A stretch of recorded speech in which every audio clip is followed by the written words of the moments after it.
Hi guys, and today we'll be talking about Thomas Alva Edison. Now, I fan Thomas Alva Edison as much as I do, and I really like the books about him, like this book about Thomas Alva Edison, which is from the Who series. And I just decided to talk to you about Thomas Alva Edison and his whole life. So, let's get started. Now, Thomas Alva Edison was born in the 19th century, and he was the youngest and the most curious boy in his whole family. As being the most curious family, the whole family, so he decided to do stuff by himself. He did not just ask questions, he also found answers to it. And this is what happened to his curiosity. Some of these experiments that I'm about to tell you are dangerous. Do not do these yourself. So let's get started. Now, Thomas Alva Edison was literally just like one of those guys who was curious about everything, and these are the experiments. Warning, do not do these. I repeat, warning, do not do these. Okay, the experiments are first lighting up his whole barn, his whole family barn, just to see the fire. Two, kicking a wasp nest just to see what was inside. Later, he got stung and had to go to the hospital. 3, making worm mush, which was added with water, and giving it to a girl in the neighborhood to drink, making her to fly, and instead it would actually made her a tummy ache, and she had to go to the nurse, and Thomas was beaten a lot. And 4, this was one of the most ridiculous ones of all. He sat on goose eggs. He sat on goose eggs to see if the gooses just hatch. Well, the gooses pecked him to death. The gooses actually just pecked him to death. So yeah, like if the goose was this size, it would just like, it was under his bottom, it would be like, yeah, ow. And that hurts a lot because the bills are shaped a little pointily and it can stab you. And also it can also bleed you. So if they're scared. Yeah, if they're scared, yeah. And after that, after Thomas Alva Edison even got all of his curiosity out, he started school late. He had to he started school 1 year later after the other students are supposed to. And also, he lost part of his hearing before he went to school because of scarlet fever. So maybe that's the reason why he isn't paying much attention. His teachers called him names because he wasn't paying attention, and they said, "You have no hope, and you will be beaten to death by everybody." Well, I actually made that last part up, but it just goes up to how Thomas felt. Thomas told this to everything to his mother, and Thomas' mother was like, "No way I'm gonna teach my son to this school." So she got him out of school, and instead of teaching him like the old-fashioned way, he was taught by reading books. He could read every book he would want to, and also his mother would really be, well, I just want to say it like this for now, unpleasant. So yeah, that's basically how it worked, and I just really want to say that wasn't one bit cool, okay? And also, I never been homeschooled by myself, but I had never been homeschooled by myself. I really like enjoying school, and also, I have perfect hearing. I have perfect hearing right now, and really, I just want to say that I only have poor eyesight. And also later, even though Thomas Alva Edison was like 10 years old, he started working for a newspaper at the train station. He made his own newspaper, and he started to sell them.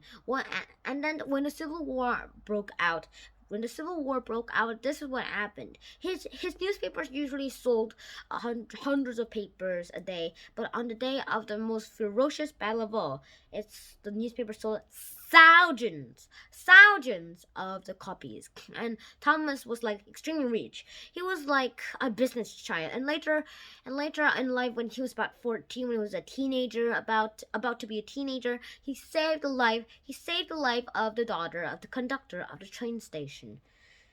Yeah, train station. And later he was rewarded by getting taught about how to use the telegram. Thomas was very excited because it's about the most advanced thing that he would have done by now. Later, Thomas Alva Edison made a telegraph that would send two messages at once. Later, this will be useful, and it was a good hiring for all the factories of every telegrapher in the whole world. And so there was a lot of demand, and also one company even asked to buy his machine, and was like, oh yeah, I will. And he bought it quickly, and which was pretty cool and stuff. And also, I think he just did not hesitate. This was one of his problems. He never hesitated before buying something.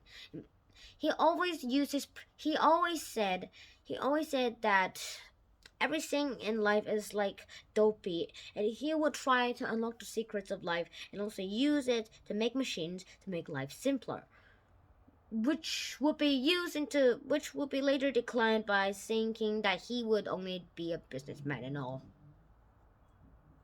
Now that's what happened. Now Thomas Alva Edison wasn't even a teenager yet, but he even started to get more money, and that was a little surprising for a few times. This Tommy boy. Later he worked at like a station, station to station, and later he collected enough money to start his own research lab. He actually married a woman, and they had 3 children. 2 of the oldest children were called Dot and Dash. But then later it was actually changed to, and then the youngest son, who was 5 by now, was actually just called William. Yeah. And that's what happened. That's what really happened.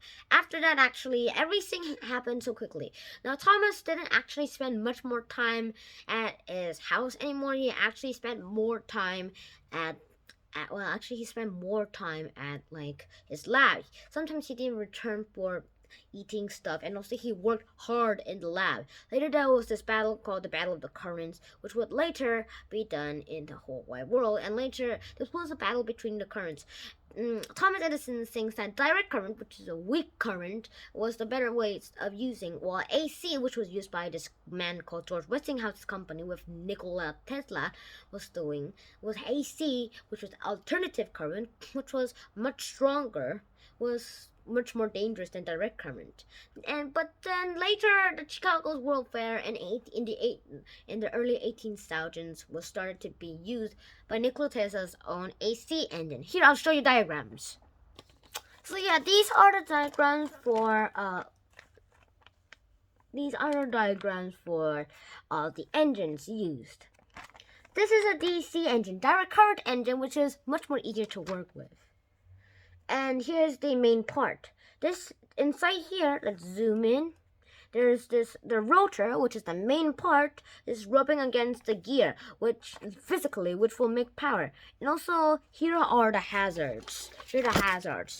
Flaming bits of stuff will go out of it.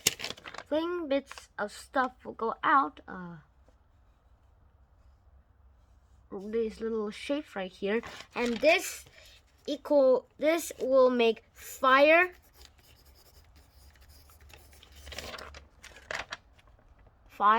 and also and also sometimes by physically rubbing against the gears means damage.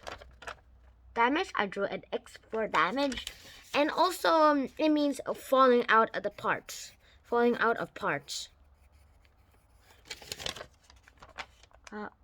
No, it's right here. Falling out apart, which means this will not move. Wait a minute, I forgot to mention. This will not move. But in an AC engine, there is this rotor. This middle thing is the rotor, which looks like an hourglass, only with rounded sides on the top and bottom.